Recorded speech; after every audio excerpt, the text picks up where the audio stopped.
These are true leaves on my tomato seedlings. A good sign for sure, but also a sign they need a hand. My starting mix is just coco coir, perlite, and vermiculite.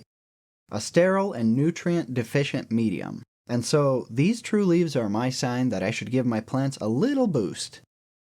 Now, as much as I would love to use fish fertilizer, I'm doing these starters indoors and that would be a disaster. It would stink up the entire house. So instead of that, I'll be using this very gentle 222 feed. This stuff does not smell and it should hold my plants over until transplant.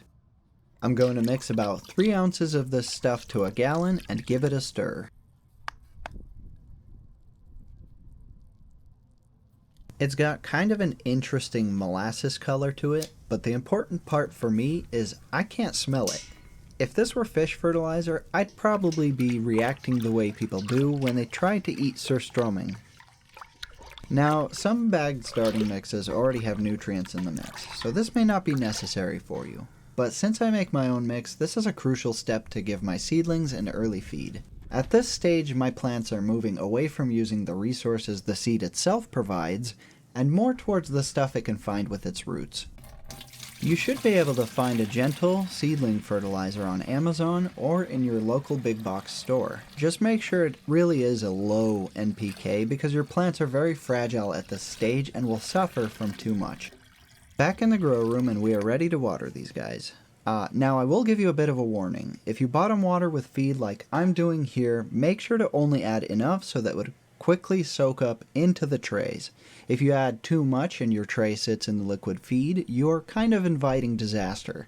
So only give it what it could sponge up quickly.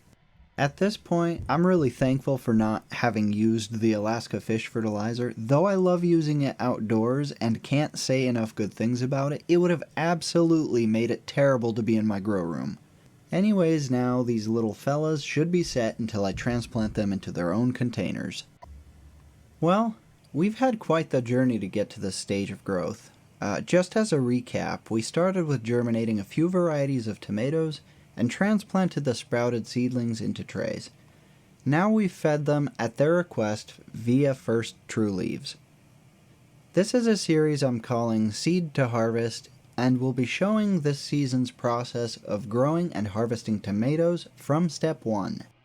If you missed previous videos in this series, you can check out my playlist which will have the videos in order for you. We had a lot of success with tomatoes last season, and I hope to replicate a little bit of that success going forward, though on a much smaller scale. I went overboard with the amount of plants I grew last year, and I won't make that exhausting mistake again. The goal is a modest amount of plants, neat and well taken care of, for a sizable yield. I've got to say, I'm very excited to get my hands on some homegrown tomatoes this year. I've missed them so much.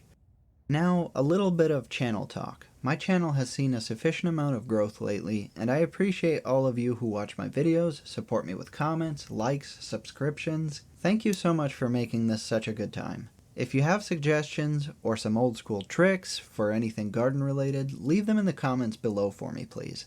I really love to hear from you guys.